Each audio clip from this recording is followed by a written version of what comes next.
Hello, everyone. I see that already many people have joined. Probably more people will join in a few minutes. But we're happy that on Women's Day you joining our team, who is providing you with an excellent webinar. I'm Gisela Terwindt. I'm a professor at the Leiden University Medical Center. I'm a headache specialist as well. And I'm also chair of the Women Leaderships Forum. And part of that Women Leadership Forum are Anna, Betül, and Irene. And Anna and Betül, they had the initiative to organize this webinar, and they will also chairing this session today. So thank you for joining us, and I will leave the floor to Anna and Betül, please. Thank you very much.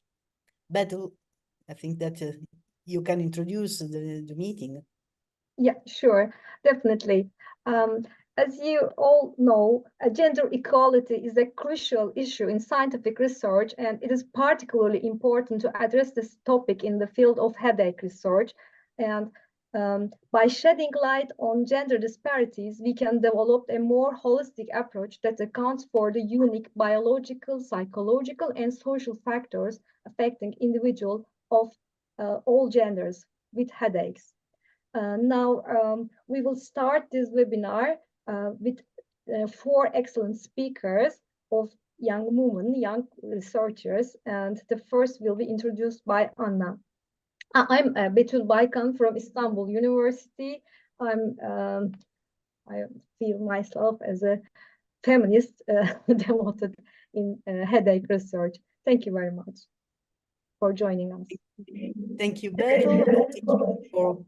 Thank you to all the attendants, and I hope that the next meeting will be in person as we wanted to do in this time, but unfortunately we couldn't. But it will be an exciting meeting anyway, I think. And I can introduce. I'm Ambrosini. Sorry for not presenting me. Ambrosini from Italy. I work in a headache center in a small countryside village in Italy, in fact. But I can introduce. I would like to introduce Irene de Boer, which is a PhD candidate at Leiden University, and who did an excellent work about the headache, the women in headache research, and the barrage to the leadership in headache research for women. She did it for in accordance with the Women Leadership Forum hosted led by Gisela. And please, Irene, if you want to start your presentation. Well, thank you for the introduction. As mentioned, I'm Irene de Boer. I'm a PhD candidate at the Leiden University Medical Center. And today I get to talk with you about gender disparities in headache research, and specifically how this affects female researchers. And these are my conflicts of interest, which are not relevant to this talk. So what my talk will be about today is mainly diversity and inclusion.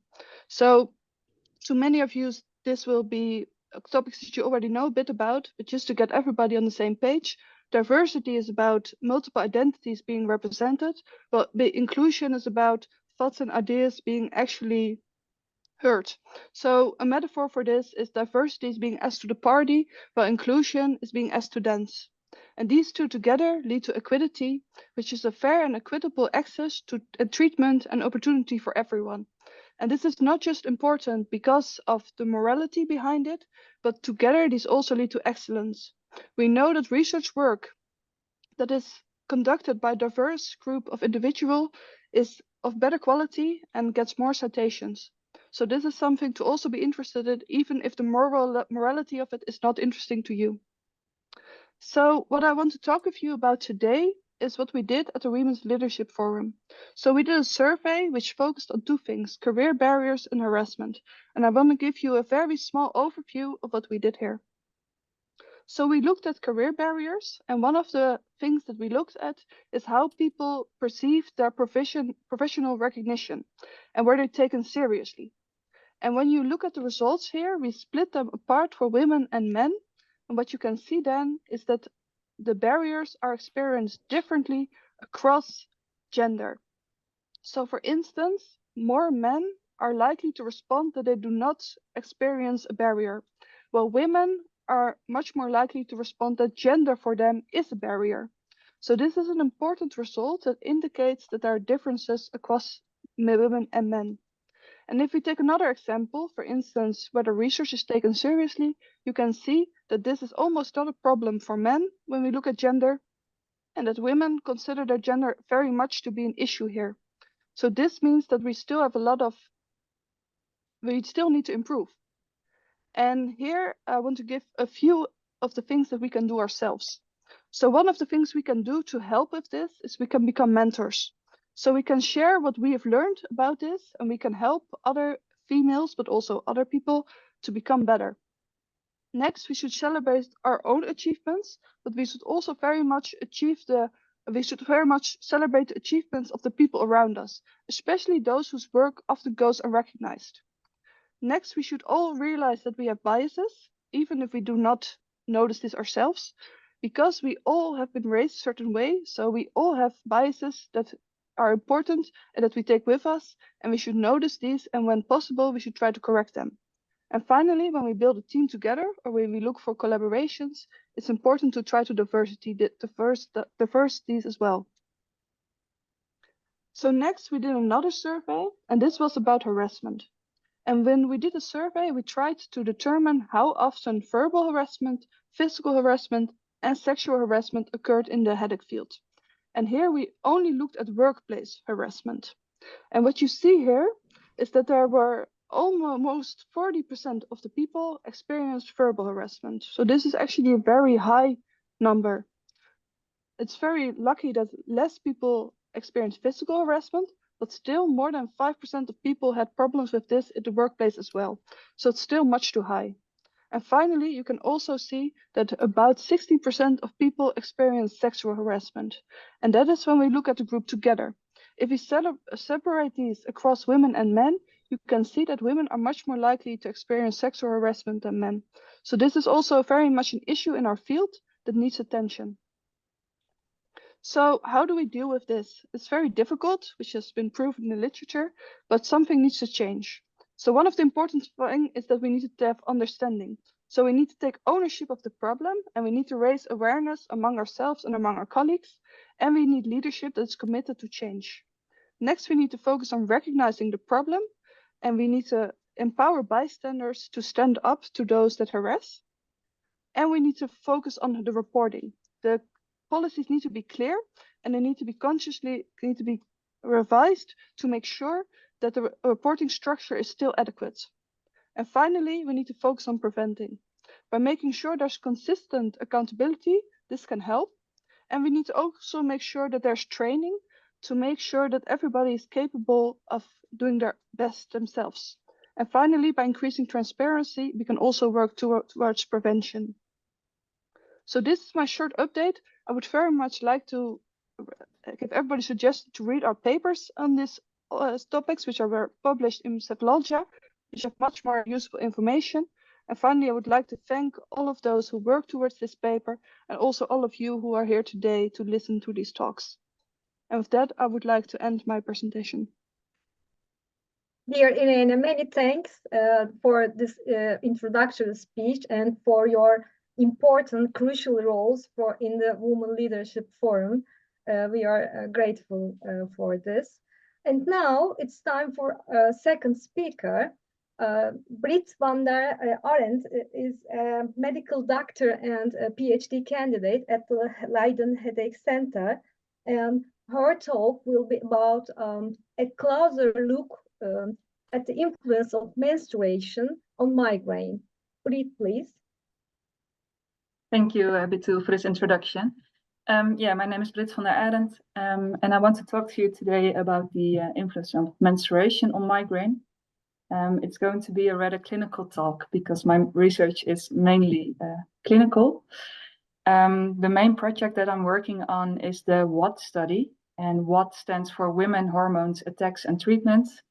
And as the name says it, we're looking into the influence of sex hormones on migraine. And it's a collaboration between the Erasmus Medical Center of Rotterdam and our center, the Leiden University Medical Center.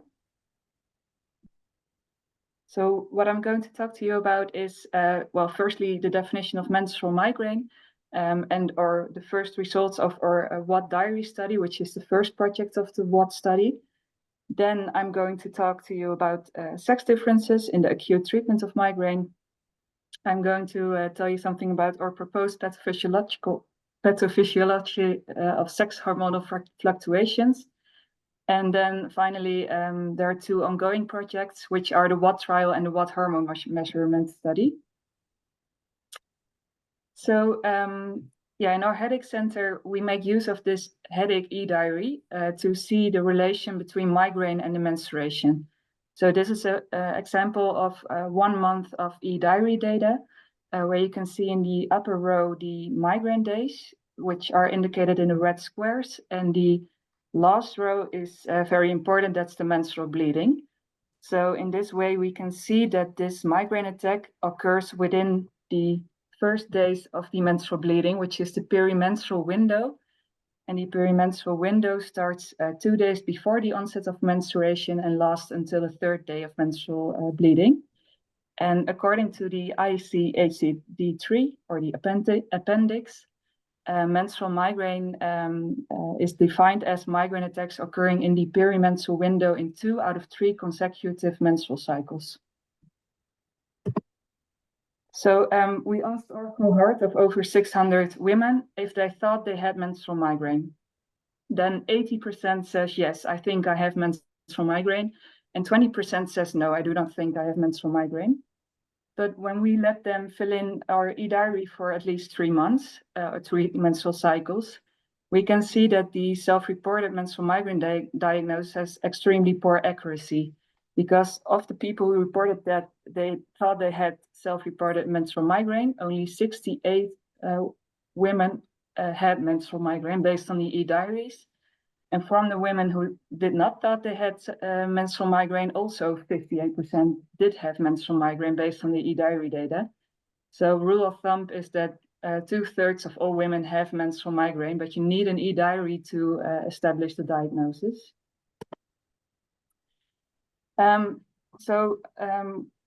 If we plot the e-diary in a graph, you can see here on the left that there is a peak in the incidence of migraine around the 1st day of the menstrual cycle, so the menstrual bleeding. And that is the case for women with a natural menstrual cycle, as indicated in the pink line, and women who use hormonal contraception with a hormone-free interval week. And what is interestingly is that these attacks are mainly migraine attacks without aura. So in the right graph, you can see that the black line are only attacks without aura, and the red line are attacks with aura. And we only see an increased incidence of migraine attacks without aura during the 1st day of the menstrual cycle. So we think that perimenstrual attacks are mostly defined by those attacks without aura. Furthermore, we dove into those perimenstrual attacks with the WAT e-diary study, where we asked 500 women to fill out the e-diary during 3 menstrual cycles. And we compared the perimenstrual attacks to the migraine attacks outside of the menstruation. And the most important outcome was that the duration of the perimenstrual attacks is much longer than compared to the non-perimenstrual attacks. And furthermore, they are reported to be more severe, more often accompanied by photophobia. But this longer attack duration is very important. And to dive into the consequence of this, our group also performed a meta-analysis where we looked at sex differences in the efficacy and pharmacokinetics of triptans. And firstly, we looked at the headache response after 2 hours. And we saw that men and women had a similar headache response after triptan intake. But women more often report recurrences after triptan intake, so that the headache reoccurs after 24 or 48 hours. And this is mostly due to the longer attack duration. Interesting, they also report more side effects, which can be explained by a higher dosage exposure due to their body posture, of course. But it is very important. What we want you to take into account is that we advise to not decrease the dosage of a triptan, because then women with menstrual migraine will only have more recurrences due to those longer attacks. So we advise to increase the dosage for example, sumatriptan. Do not give 50 milligrams, but give 100 milligrams. And if they do experience side effects, then just switch to another triptan. So those menstrual migraine, perimenstrual attacks, as I said, have a longer attack duration, more recurrences, and therefore more triptan use. And you can expect that there is a case of medication overuse headache in these patients. Therefore, we also do not advise to give mini prophylactic treatment with, for instance, rovatriptan or NSAIDs, which some physicians still do. But as we found in our diaries, we found that pure menstrual migraine is extremely rare. So patients with this kind of migraines also experience attacks outside of menstruation. And when you give prophylactic treatment, then you will have a higher risk of medication overuse headache. And furthermore, you often delay the attack instead of abort it. And well, this is logical, but do not hesitate with normal prophylactic treatment. But most patients, they have questions about hormones. So that's what I'm going to talk to you about now. So when you look at migraine during a woman's life course, we already talked about the menstruation with the higher incidence around the first day of the menstruation. And let's look at the hormones in the blood. For instance, estrogen in blue, progesterone in purple, and oxytocin in red. For now, the proposed pathophysiological mechanism is that the sudden drop of estrogen lowers the threshold for an upcoming attack. But yeah, more likely other hormones also play a role, and it's not that simple. Well, with the WAT study, we will go further into that, and I will talk to you about it later. During pregnancy, we often see that migraine without aura improves. So with high stable levels of estrogen and progesterone, it seems that migraine often diminishes or goes away. But then after pregnancy, it often returns. And during perimenopause, which is the menopausal transitioning phase, where hormonal levels fluctuate, then you often see an increase in migraine incidence. So currently, unfortunately, there's no evidence-based hormonal treatment for migraine. But with the WAT study, we have a second project, which is the WAT trial, and that's an open label randomized controlled trial, which has been going on for a few years now. And there we look at the effect of the continuous use of the oral contraceptive pill compared to vitamin E. And we test the theory that if you give a patient high stable levels of estrogen and progesterone, that will improve their migraines. So what we do, we aim to include 180 women with menstrual migraine. We gave them our headache e-diary for 4 months, and then after 1 month of baseline data, we randomized them for either the oral contraceptive pill or vitamin E.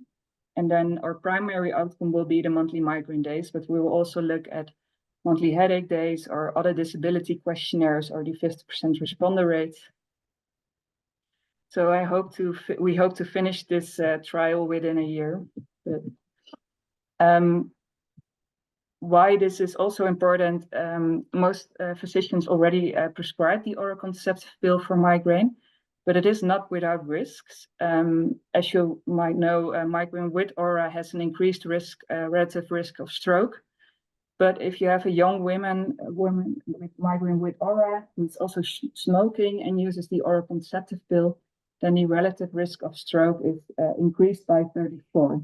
So that is something to take into account when prescribing the oral contraceptive pill without evidence of its clinical efficacy. So the last project of the WAT study is the WAT hormone measurement study. And with this study, we want to compare sex hormonal levels between women with migraine and women without migraine, so healthy controls.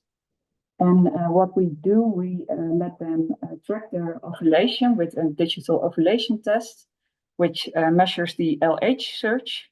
And from that moment on, we have predefined dates on which we want to draw blood. And those sex hormonal levels we want to compare between the two groups. We also let them keep our headache e-diary, of course, for screening of menstrual migraine diagnosis, but also for monitoring during the study. And eventually we hope to unravel why those perimenstrual attacks are, why there are so many perimenstrual attacks and what hormones are playing a role in this disease. So what I want you to take home is that, well, rule of thumb is that 2/3 of women suffer from menstrual migraine. These perimenstrual attacks in those women are more severe and have a longer duration. Therefore, they are often more susceptible to recurrences, take more triptans, and have a high risk of MOJ. And that is why it is important to give those patients an adequate acute treatment dose. The estrogen drop is probably implicated, but we still don't know the exact pathophysiological mechanism. And therefore, we hope to unravel that with the WAT hormone measurements. And the oral contraceptives are often prescribed to women with migraine, but this still lacks evidence and has cardiovascular risk as well. So a female-specific treatment for migraine is urgently needed, and we hope to give you the results of our WAT study next year. Thank you. Thank you very much, Britt. Very interesting your presentation, and we have also some questions, but I think it is better if we address all the questions at the right section at the end of the presentation.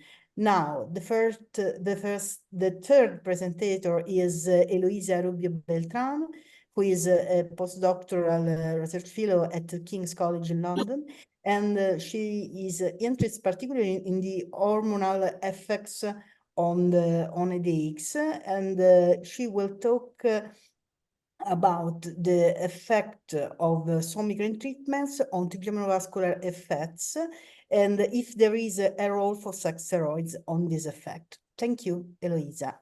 Go on.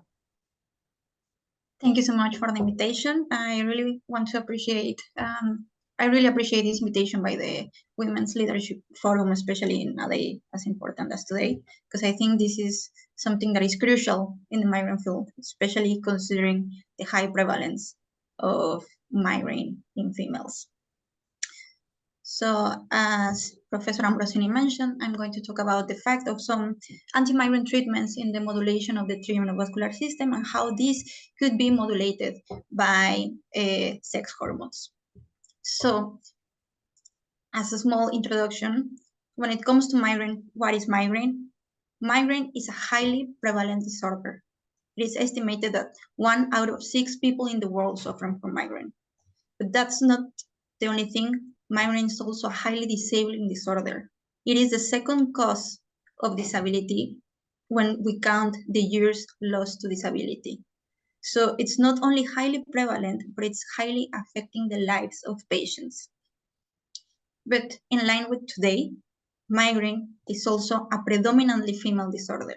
When we talk about the high prevalence of migraine, we mentioned that 1 out of 6 people in the world suffering from migraine. But the truth is that when we talk about migraine, 75% of those patients are females. Also, when we talk about disability, we mentioned that it's the second cause of disability. However, when we think about young women in their productive years, when we talk about young women from 15 to 50 years old, migraine is the first cause of disability. So migraine has a strong impact on the lives of a lot of females. We all have heard the pathophysiology of migraine headache. It is believed that there is an activation of the Trigeminovascular system that causes a release of a vasodilatory peptide called CRP. This activation can cause the activation again of the Trigeminovascular system and vasodilatory responses that there is some debate on the group whether these are an epiphenomenon or cause of the migraine headache. However, what we also know about migraine headache pathophysiology is that this activation could happen for several things. This activation could happen due to genetic factors that made us more susceptible to certain triggers. It can also be environmental factors. There can be things that are happening around us, changes in pressure that will create or will activate this pathway. There can be situations such as stress, lack of sleep, that will also lead to activation of this pathway. But considering the high prevalence of migraine in female patients, there's a clear role for sex hormones. Again, thinking about migraine and women, when we think about migraine and women, if we look deeper, just as Britt presented, migraine headache attacks in women are way more frequent and they are way more intense. This also causes greater disability, higher risk of chronification, and an increased risk of cardiovascular events. Why is this happening? We don't know. We can only guess that there is an important role for sex hormones in the pathophysiology of migraine. And some studies, animal and human studies, have shown, as we can see in this figure, that depending on the structure of the trigeminovascular system we are looking at, whether if it is the trigeminal ganglion, whether it is the trigeminal nucleus caudalis, depending on the portion or the structure we are looking at, estrogen has different effects on these structures. It can be that estrogen can activate these areas. It can be that estrogen could inhibit these areas. It can be that depending on the phase of the cycle, this will change. So we know something is happening related to sex hormones, but we don't really understand it right now. Then when we think about migraine pathophysiology and sex hormones, we usually focus on what is happening with the beginning of the attack. But what about treatment? If sex hormones are so important when it comes to starting a migraine attack, what happens with migraine treatments? Are these migraine treatments also affected by sex hormones? Can these migraine treatments be more efficacious or less efficacious due to sex hormones? So with this in mind, for this talk, I will present two short studies, and I will focus on two migraine treatments. First, on an acute migraine treatment, a triptan. For those of you who are not familiar, acute migraine treatments are there to stop an attack. And I will also focus on a prophylactic treatment, those treatments that are meant to be used as a preventative treatment, that is to prevent an attack from happening. So when we talk about acute treatment, we have triptans, we have NSAIDs, we have different options. And when we talk about prophylactic treatments, we have, again, different options, such as propranolol, CRP receptor antibodies. And if we look all around the world, healthcare systems have different access to different drugs. But if we analyze the Atlas of Headache Disorders and the resources to treat migraine all around the world, the two most available drugs for acute and prophylactic treatment are triptans and propranolol. So for this talk, I will focus on what we know about triptans and their efficacy on migraine treatment, and propranolol and their efficacy for migraine treatment. So for the first part, as I just mentioned, sumatriptan is the most widely available specific anti-migraine drug in the world. And it acts via the activation of 5HT1B, 1D, and some 1F receptors that are present throughout the trigeminovascular system. As I mentioned, when we have a migraine attack, there is an activation of the Trigeminovascular system that causes a release of CRP. This drug will inhibit this release of CRP and will then abort the migraine attack. However, even though we know that migraine is more prevalent in females, we know that there's a strong role for sex hormones in migraine, we don't know whether this affects the response to treatment. And as Britt mentioned previously, none of the clinical trials, well, few clinical trials have really questioned or assessed whether there's a sex-specific efficacy. However, with these questions in mind, Daphne van Kasteren from the Leiden University Medical Center had a beautiful study, a beautiful meta-analysis, where she analyzed the response to triptans.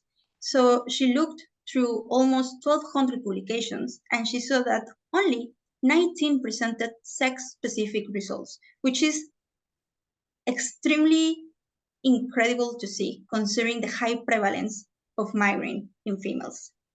She couldn't find difference for 2-hour headache and pain-free responses. However, she did see that men had a lower risk for headache recurrence, drug exposure and concentration, and adverse events. So when we have a clinical trial, we need to start considering these things. It might be that it's working, but what is happening after 2 hours? Are patients still not having a migraine, or are they having a headache recurrence? How is the adverse effects profile? How it's the concentration of the drug? How is the drug exposure? Like, all these things can have a strong effect on female patients and male patients also. So these are the type of questions that we need to start asking ourselves each time we have a clinical trial. So as a take-home message for acute treatment, migraine patients have higher exposure, which takes to higher adverse events. They also have a higher headache recurrence rate. And as I just mentioned, there's a low percentage of clinical trials that are reporting sex-specific results. And this could give us a really important amount of information when it comes to optimizing migraine treatment. So it will be really important for all the clinical trials to start considering these aspects. For the second portion, I'm going to talk about the prophylactic treatment, more specifically about propranolol, that is the most widely available prophylactic drug in the world. To this day, we really don't know how propranolol works. The role of propranolol for the treatment of migraine was a bit of a serendipitous case. There was a study analyzing the use of propranolol for angina pectoris, and they saw that out of 19 male patients, 2 stopped having headaches. And since then, that was 1964, 1968, they have been using propranolol for the treatment of migraine. But to this day, no real clinical studies have assessed, or preclinical studies have assessed, how this is happening. So with this idea in mind, and with the collaboration of Rianne Schoen, during my PhD, I worked with Antoinette Massen van den Brink and Erasmus University Medical Center, and we set out to investigate what was happening with propranolol. How was propranolol working as a prophylactic treatment for migraine? For this, we use a model of Trigeminovascular vasodilation. Since we cannot see the vasodilation, the internal vasodilation, because we didn't have an MRA, for example, what we did was we added, or we put some capsaicin, the pungent compound that you can find on chili peppers that causes a release of CRP. So we added this capsaicin onto the forehead of subjects, and the forehead of these subjects is, the forehead of everyone is innervated by the same fibers that innervate the dura mater that are believed to be involved in migraine pathophysiology, migraine headache pathophysiology. So what we did was a proxy of seeing a modulation of the Trigeminovascular system, because we are analyzing this release of CRP. We are causing an artificial release of CRP. So what we did was we added capsaicin and we measured the response to capsaicin. And then we wondered what would happen if we gave capsaicin, we gave propranolol, and then we measured the response again. Because if propranolol was modulating the trigeminovascular system, it will cause a decrease in the response to capsaicin because it was inhibiting these trigeminovascular mediated responses. So with this in mind, we, as I just mentioned, gave capsaicin to some subjects. We saw a response in their forehead, a trigeminovascular mediated response. We gave them placebo, and we saw that the response didn't change. So we repeated the experiment. We gave capsaicin to these subjects. We saw a response. We gave them propranolol, and we saw that the response decreased. However, the decrease was significant, but not really meaningful. So we set out to investigate whether there was a difference between sexes. And when analyzing that, we discovered that even though our results were significant, we did not see a change in female subjects. We only saw a change in male subjects, suggesting a sex-specific response to propranolol. Since this was a clinical trial with healthy volunteers, we considered that we should compare our data with real-world data. So for that, we had a collaboration with a prescription database group from Groningen, and we analyzed the reduction in use of triptans after 1 year of taking propranolol. Why did we analyze this? Because this was a proxy of the efficacy of prophylactic treatment, because if patients were having a response to propranolol, then they will stop taking triptans, or they will take less triptans. So here you can observe the responses we saw with our propranolol model or capsaicin model. And here you can see the response we saw in the prescription database study.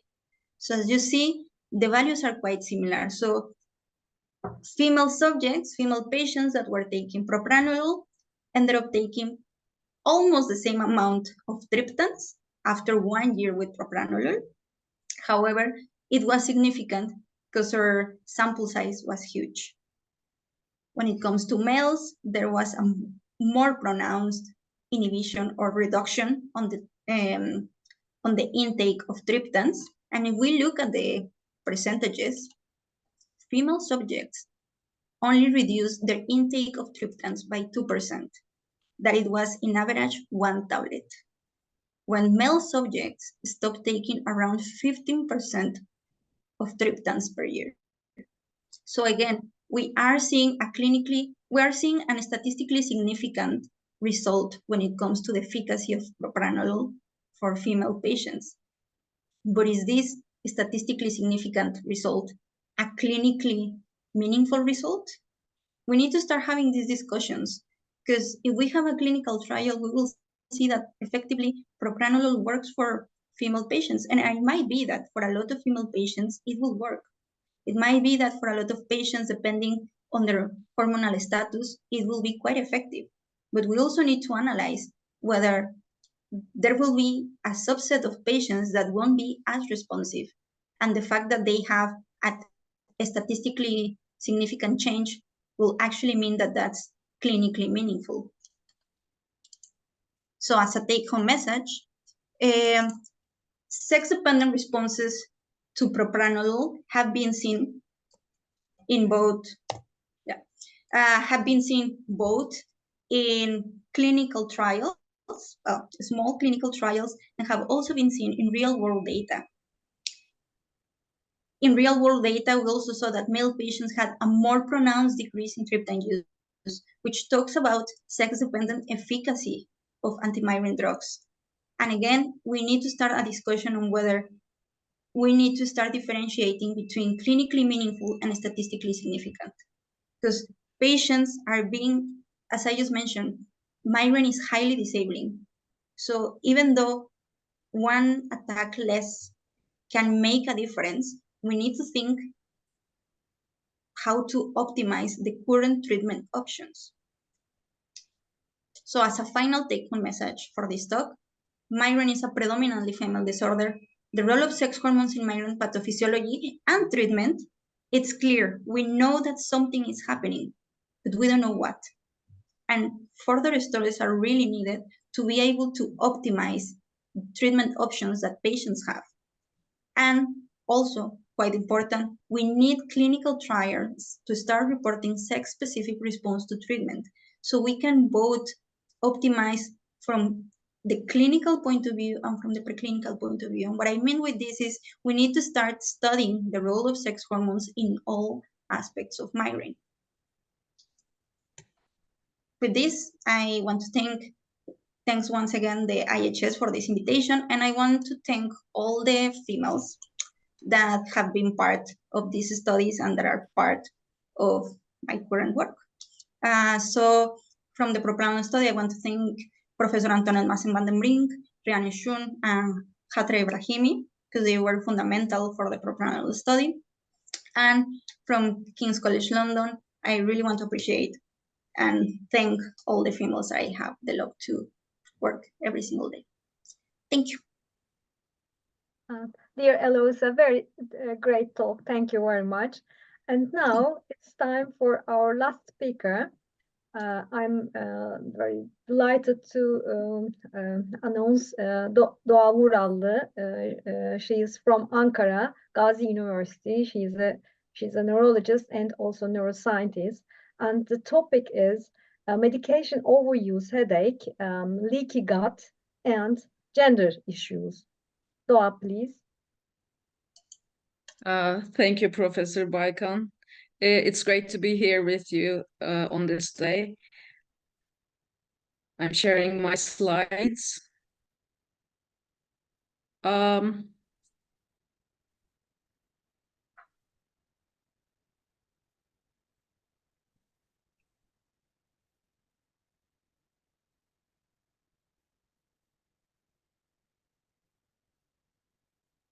Can you see the slides?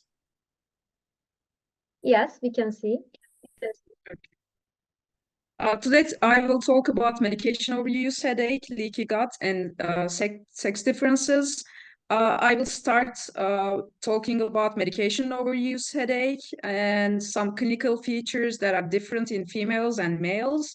And I will give a small introduction into intestinal barrier and leaky gut and some sex differences. And I will talk about medication overuse headache model in rats, in which we investigated if there's a role of leaky gut in medication overuse headache. And then I will talk about a clinical study in which we investigated if medication overuse headache is associated with leaky gut and inflammation.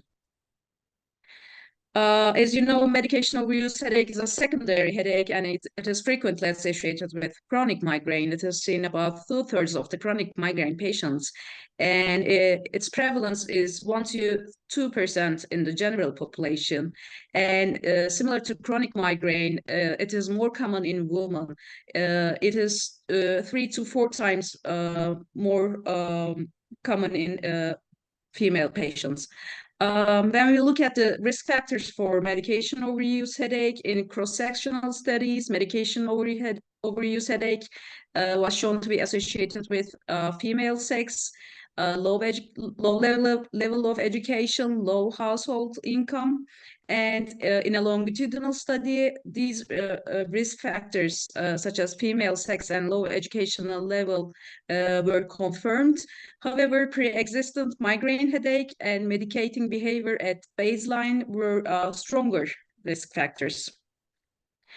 And in a recent clinical study that consisted of 799 medication overuse headache patients, women with medication overuse headache were older and had more severe headache, more greater average headache intensity, had higher headache impact test scores, had poorer sleep and more frequent hypnotic use, and had more nausea and vomiting, and men had shorter latency between migraine onset and chronic migraine onset compared to women, and they used tobacco and alcohol more than women. The gut-brain axis gained interest in the recent years in neurological research and also gained interest in the headache research. The main component of the intestinal barrier is the tight junctions. And if there's a disturbance in the intestinal barrier, this may increase the intestinal permeability and may cause a leaky gut. And in this case, the tight junction proteins can be detected, or adherence junctions proteins can be detected in the bloodstream. And lipopolysaccharide, which is a bacterial endotoxin, can pass to the bloodstream and cause a low dose inflammation. When we look at the intestinal permeability and the inflammation, there is a bidirectional relationship. The increased gut permeability increases the inflammatory response, causes the inflammatory response by leakage of lipopolysaccharide into the bloodstream, and the induction of the inflammatory cascade causes the release of pro-inflammatory cytokines, and some of those cytokines, such as interleukin-6 and interleukin-1 beta, are nociceptive in the trigeminal system, and they play a role in the headache development. As you know, medication overuse headache, NSAIDs are the non-steroidal anti-inflammatory drugs, are most frequently overused drugs, and they disrupt the intestinal barrier function. They're toxic to gastric and intestinal epithelium, and this injury to the intestinal epithelium may result in leaky gut. And in previous studies, leaky gut and permeability changes have been reported in patients receiving NSAID treatment. And irritable bowel syndrome, it's a functional bowel syndrome associated with abdominal pain, bloating, and altered bowel symptoms. This is associated with intestinal barrier dysfunction. And in a recent study, it was shown that irritable bowel syndrome symptoms were found to be more prevalent in patients with medication overuse headache compared to patients without medication overuse. And when we look at the sex differences between the intestinal barrier function, women, healthy women, have both lower proximal and distal small intestinal and colonic permeability compared to men, and higher microbial diversity. However, when there is a perturbation such as NSAIDs, the intestinal barrier function is more sensitive in women, as you can see here, compared to men. When the NSAIDs are stopped, the intestinal barrier returns back to its and recovers in 4 to 6 weeks. And when there is a perturbation like NSAIDs, the gut microbiota composition and diversity are more affected in women. And the impact of NSAIDs on risk of upper gastrointestinal bleeding is greater in women. And when we look at irritable bowel syndromes, sex differences, irritable bowel syndrome is higher in women. And in a study, it was shown that zonula occludens 1 RNA expression levels in colonic mucosa were lower in female irritable bowel syndrome diarrhea patients, and serum interleukin-1 beta levels were reported to be significantly higher in irritable bowel syndromes in female irritable bowel syndromes, and it was even higher in irritable bowel syndrome constipation patients. Since medication overuse headache is more common in women and intestinal barrier function is more sensitive to NSAIDs in women, to develop a more clinically relevant model, we developed a medication overuse headache model in female Sprague-Dawley rats, and we gave the rats piroxicam, a non-steroidal anti-inflammatory drug, for 5 weeks or its vehicle. And we evaluated pain behavior, we evaluated spontaneous behavior and mechanical withdrawal thresholds. And we have shown that 5-week piroxicam exposure results in increased grooming duration, increased freezing duration, and increased head shakes and decreased mechanical withdrawal thresholds in medication overuse headache group. And in the medication overuse headache group, there is an elevation in CGRP levels. And in medication overuse group, headache group, lipopolysaccharide binding protein was higher, occludin level was higher, V-caterin level and interleukin-6 and interleukin-11 levels were higher, were shown to be higher in serum in piroxicam group. And when we look at the brain, high mobility group box1 protein and brain interleukin-17 levels were also higher in medication overuse headache group. And lipopolysaccharide binding protein was positively correlated with carcinogen-related peptide, occludin, V-caterin, interleukin-6, interleukin-17, and brain high mobility group box1, brain interleukin-17, and freezing behavior and head shakes. Was negatively correlated with periorbital mechanical withdrawal thresholds.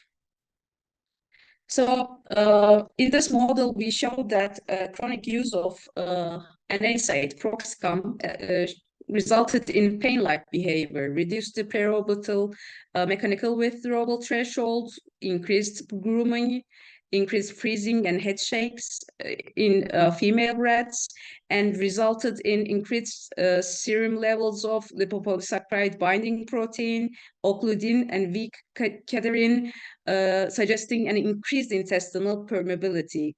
And also an inflammatory response was associated with this increased permeability, because there was increased serum levels of interleukin-6 and interleukin-17, and there were increased levels of brain interleukin-17 and high mobility group box1 protein in medication overuse headache group. So after the demonstration of leaky gut and medication overuse headache association in medication overuse headache model in female rats, we investigated whether there is increased intestinal barrier permeability and higher lipopolysaccharides and inflammatory markers in chronic migraine patients with medication overuse headache. And we only included female subjects, and we included 40 chronic migraine patients with medication overuse headache and 35 episodic migraine patients and 20 healthy controls. And we only included non-steroidal anti-inflammatory drug overuse headache patients as medication overuse headache patients. And in the serum, we investigated lipopolysaccharide levels, and we lipopolysaccharide binding protein levels, again, high mobility group box1, hypoxia inducible factor 1 alpha, interleukin-6 and interleukin-17 levels. And we showed that in chronic migraine patients with medication overuse headache, serum lipopolysaccharides serum hypoxia inducible factor 1 alpha level and serum interleukin 6 levels were higher compared to episodic migraine patients and healthy controls. And the serum lipopolysaccharide binding protein was higher in the chronic migraine group compared to healthy controls, and serum high mobility group BOX1 protein level was higher in the chronic migraine with medication overuse, headache, and episodic migraine group compared to healthy controls, and there were no difference between the groups regarding serum interleukin 17 levels. Serum CGRP levels were higher in the chronic migraine patients with medication overuse, headache, compared to episodic migraine and control group.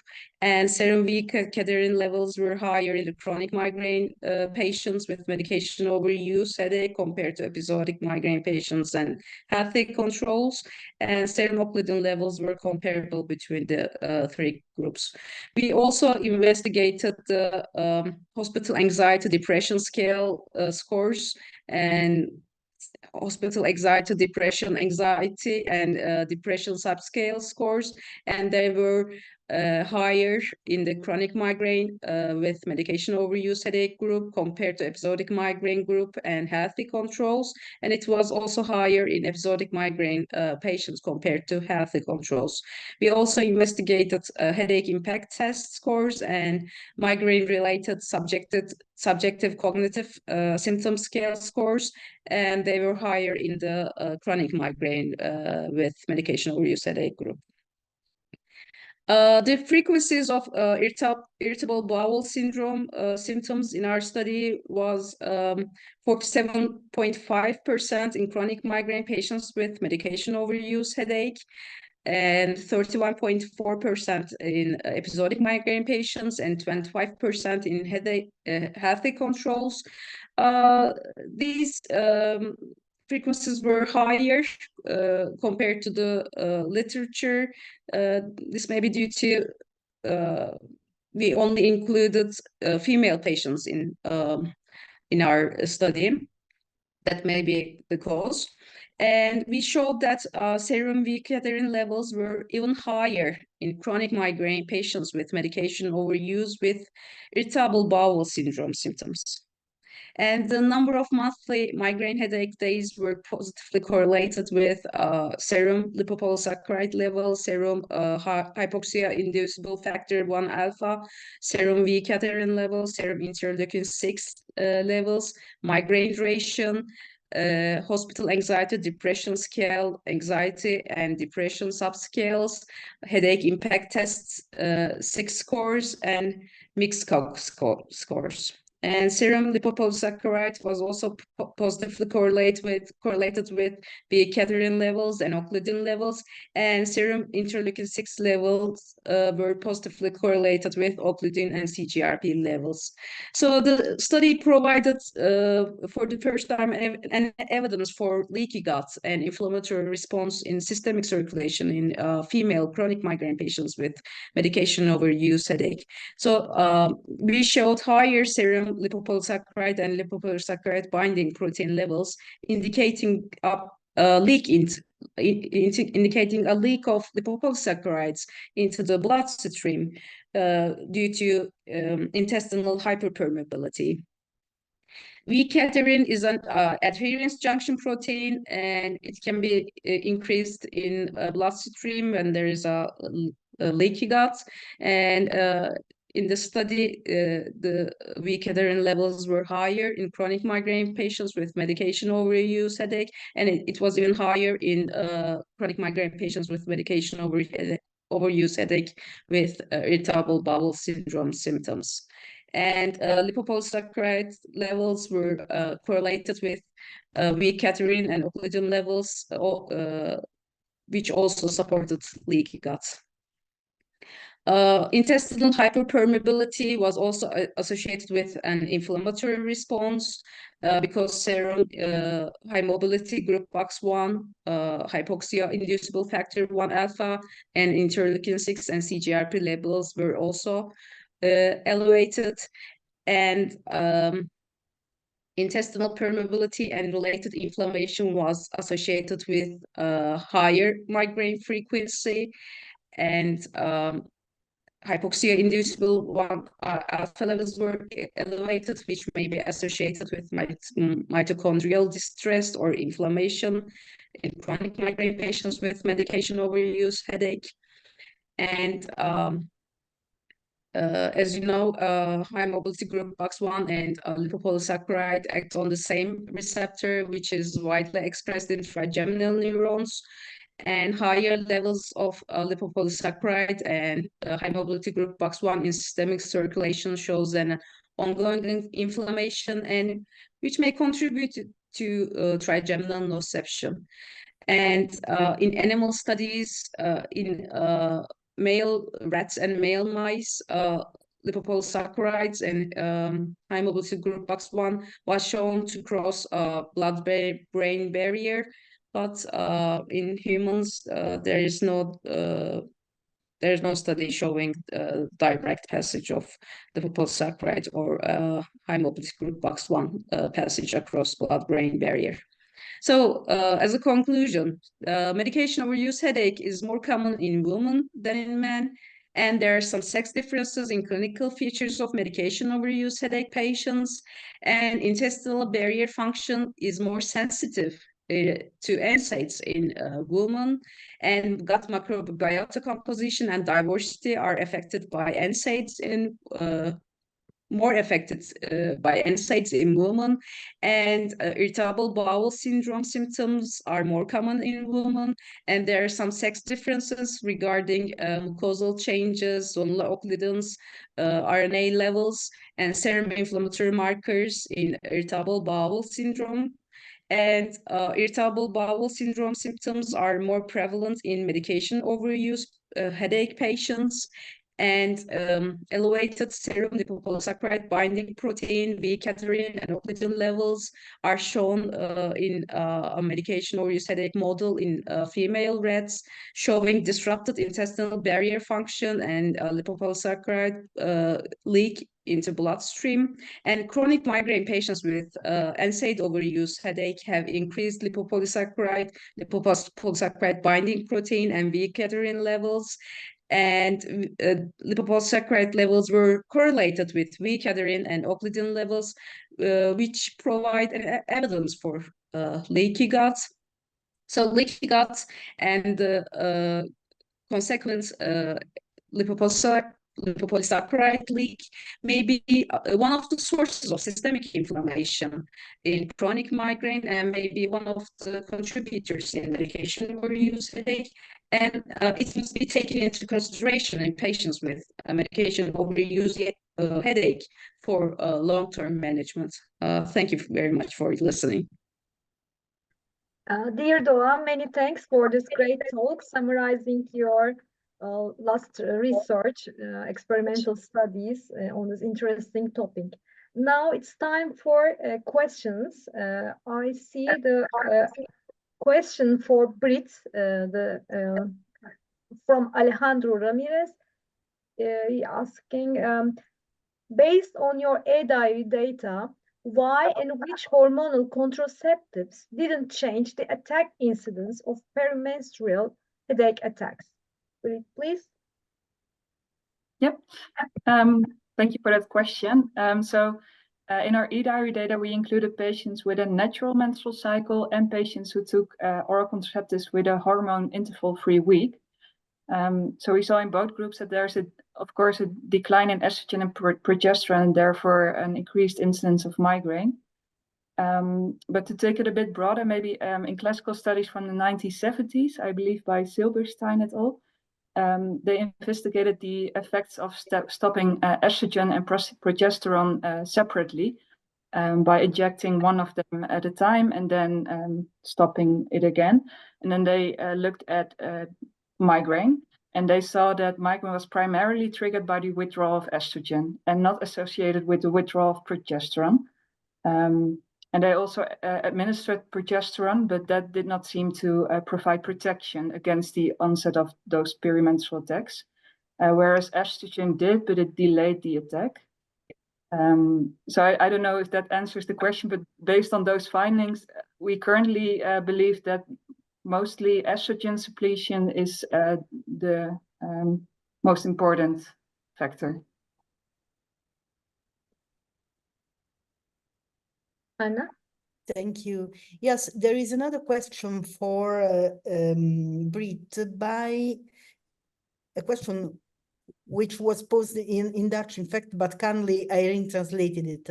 And she said, in the what study, as far as I know, etylenestradiol levonorgestrel is being used. This is a purely synthetic hormone. Is there currently research being conducted to determine if an oral contraceptive pill based on bioidentical hormones, such as estradiol norgestrel, yields good results?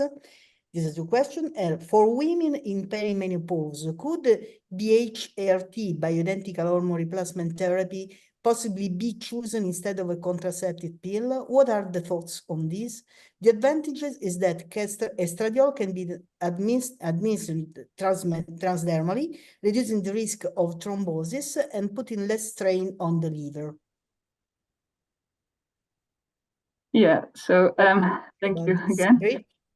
Many questions for you, in fact. Yeah. I also have one afterwards. The debate on whether bioidentical hormones are better than the synthetic hormones is a bit complex, I think, and I'm not a gynecologist, so I don't know all about that. But I believe the final point of action of both those hormones is the same.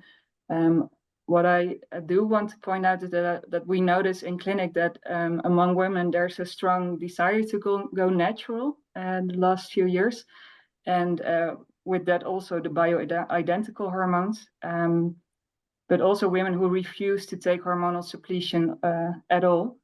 And this is increasing due to social media, I believe, but whether hormonal suppletion or contraception is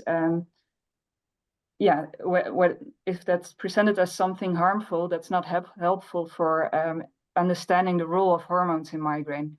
So it was a question from women in our headache clinic if we had any hormonal therapies for migraine, but nowadays we notice that the inclusion rate of our WAT trial goes down to due to the strength, which is actually concerning because we need a better understanding of the pathophysiology.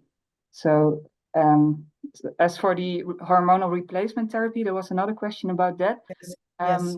That is often personalized for women with climacteric complaints, so perimenopausal complaints. And for migraine, I believe it's not proven to be effective as it does not downplay the ovarian function completely. And thus might not be that effective, but we don't know, to be honest. Okay. I see one last question, but it's not dedicated to one of the panelists, I guess. Therefore, I'm asking now to all of you, even the chairs. The question is, given the patient's gender, do you think there might be any difference in when to start migraine preventive treatment and what medications are better to consider in women, knowing that, for example, propranolol doesn't improve the patient's condition? There is a lack of evidence for this question, I guess. And also we have to consider many other factors like age or other comorbidities and other situations for the patients before choosing the right preventive treatment, as all you know. But are there any other options or thoughts from the panelists? What do you think? Maybe I can put a remark. I think the data that Eloísa showed actually fits beautifully with our clinical experience that propranolol, so beta blockers, are not that effective in women with migraine. So that's normally in our clinic, it's not the first choice. Also because women with migraine are often young and they're more prone to syncope. So we have a lot of people who have a syncope due to the addition of beta blockers. So I always say to my residents, don't use beta blockers in women. We have a preference then, for instance, to start with candesartan. also, I think, and I think this was not shown today, but I think we also looked at the effect of the monoclonal antibodies on women, and especially both their perimenstrual attacks and their non-perimenstrual attacks. And the good news is that the CGRP monoclonal antibodies also seem to affect and are effective for the perimenstrual attacks, which I think is a good news for women. So. But at the same time, I think we know that women with migraine, especially those with migraine with aura and that are young, are more prone for cardiovascular risk. And therefore, we are very careful with these women when we provide them with medication that blocks CGRP. As we know, it increases the blood pressure. And if you have a migraine woman who also had preeclampsia during their pregnancy, then they're more prone for cardiovascular risk. And then we monitor our patients more carefully when we provide them with monoclonal antibodies that block CGRP. And I would also do that when we would use the G-pens, for instance. So I think the knowledge that we have on women with migraine, we should incorporate that in our clinical practices. And I think so far it has not been done yet. So that's why I think the presentations that were today are beautiful and also important for the International Headaches Society community to be aware that there are differences between men and women, and that we have to take it in account when we are treat these women with acute or preventive medication. Yes, if there's something I can add to that, I think what Professor Terwindt just mentioned, it's really important. Also, we need to keep in mind that the access to migraine treatment is not the same all around the world. So it's important to, I think the start of the new, well, not so new, CRP receptor antibodies, it's a new era in the migraine field. However, not everyone has access to them. So it is important that we start optimizing and or developing new drugs that will be more easily available. And each time we develop a new drug, or each time we analyze all drugs, we need to start reporting whatever we are seeing in the clinic. In the clinic, we are seeing that most of the female patients are not responding to one treatment or the other. Let's start a small clinical trial and start publishing those. Let's start having meetings like this one. That's why I really like this initiative, and start reporting that, because we need to start optimizing current treatments and see that if we do not have options for female patients that are the ones that are being more affected from migraine, from the disability point of view, from how it affects the most important time of their lives, their more productive time of their lives, it's important that we start optimizing or developing new drugs that will be equally effective for women. Thank you, Yeah, Elisa. maybe also to add to that, I think the use of oral contraceptives, most of the oral contraceptives are quite cheap compared to the monoclonal antibodies. And if we could prove with the WATT study that the continuous use of oral anticonceptives would be helpful for women with menstrual migraine, who also have migraine attacks outside the menstrual window, actually. But if that would be a successful trial, and nobody will do that from the pharmaceutical company, so that's why it's an investigated initiated trial that we do together with Antoinette Maas van der Brink from the Erasmus MC. But if it's working, I think then we have a very cheap, fruitful medication that can be used in many countries, also in those countries that have not the access to the monoclonal antibodies or the G-pens. Yeah, definitely. Thank you. I have a question also for Britt and for all the panel, I think, because I would like to hear about your experience on it. For the prophylaxis of menstrual migraine, perimenstrual migraine, don't you think it can be useful to use some mild approach, such as phytotherapics, such as Parthenium, that can moderate or modulate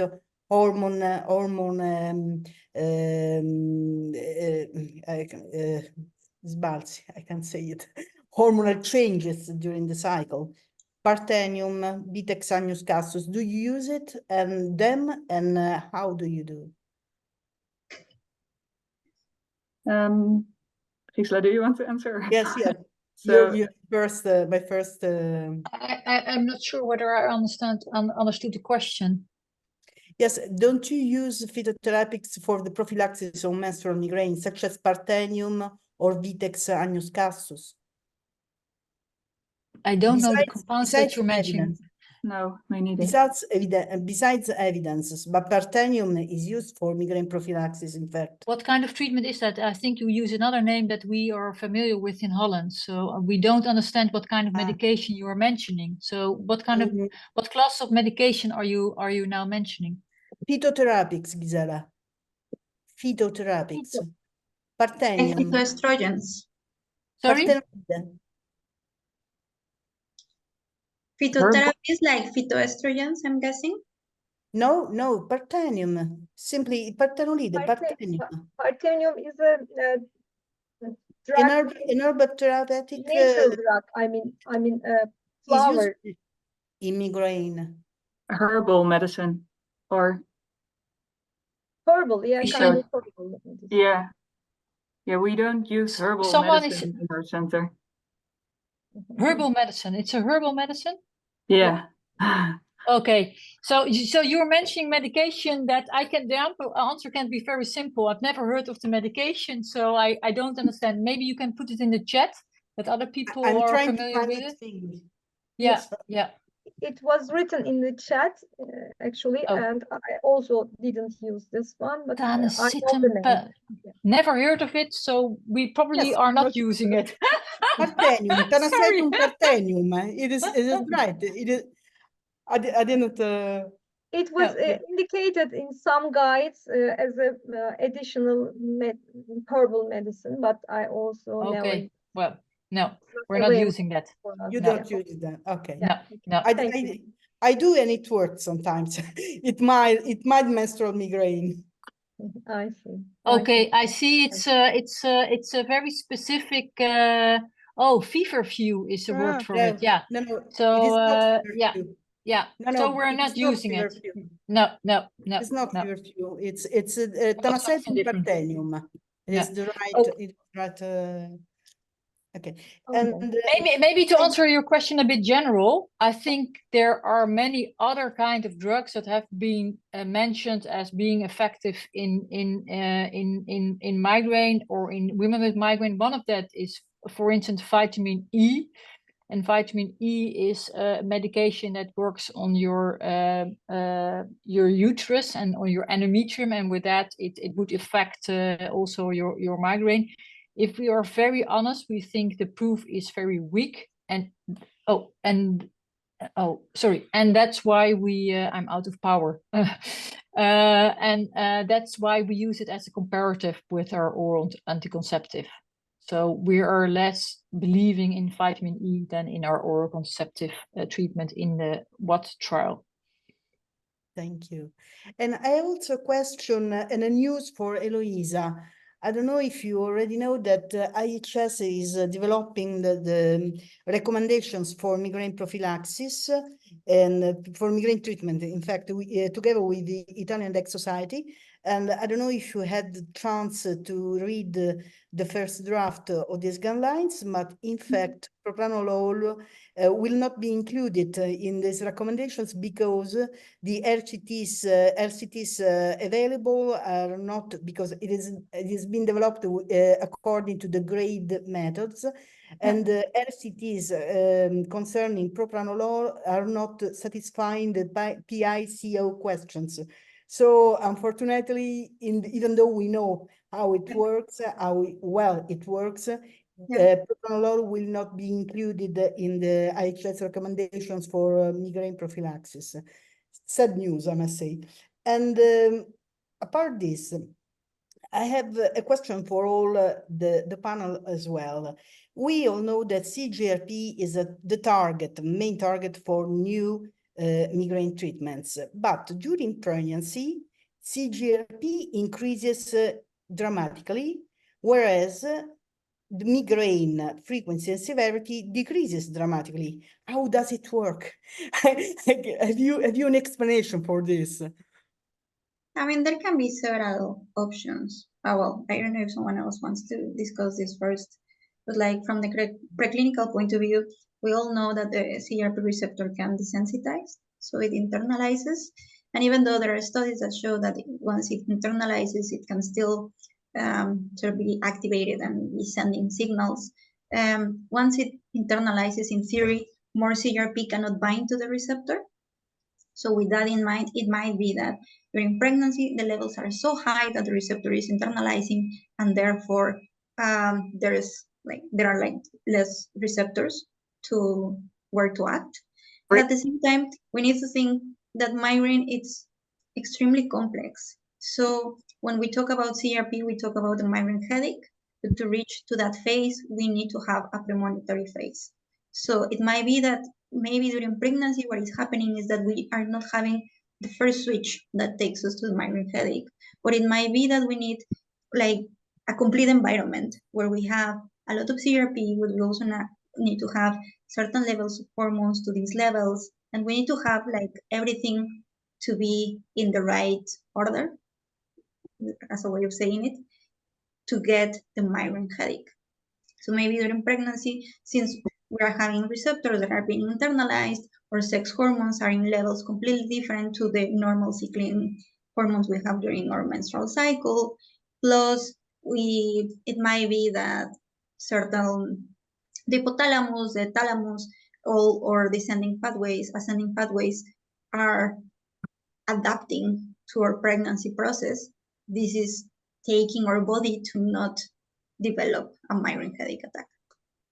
I completely agree with Eloísa, and I think it demonstrates how much we still need to learn about this.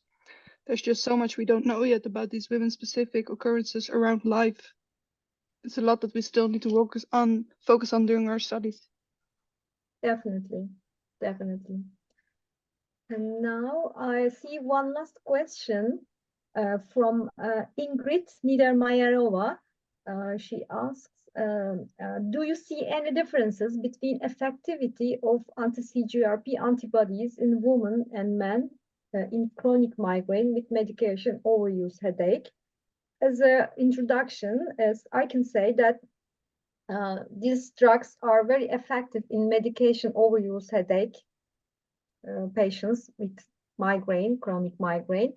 And we published recent real-world experience data from Turkey over 500 patients with CGRP antibodies, mostly with galcanezumab.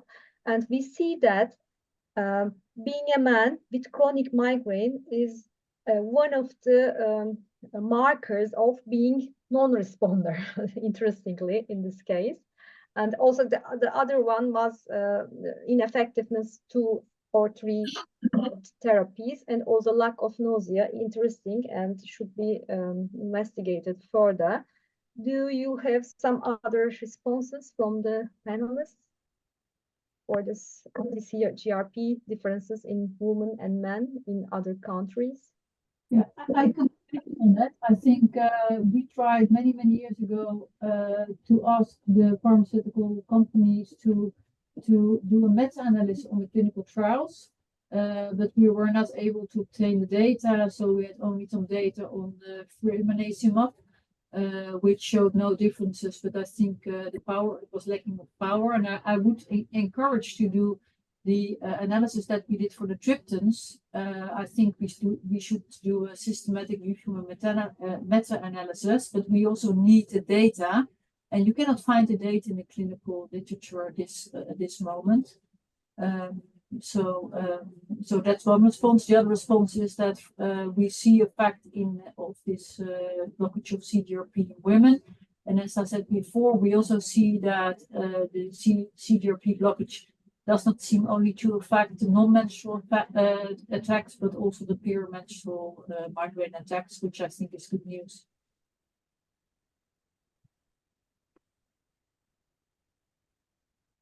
So maybe it's now time for closing the session. Anna, what do you think?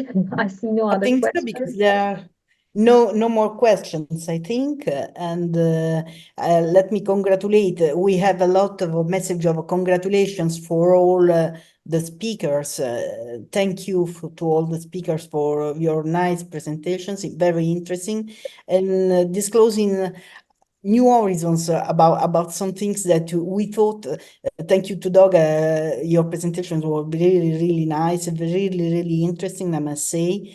I learned a lot from you, and thank you to all. I think. See, Betül. Yeah. Thank you for all the speakers, and thank you for the participants for being with us for this 90 minutes. So it's time to end the session, I guess. Bye. Thank you.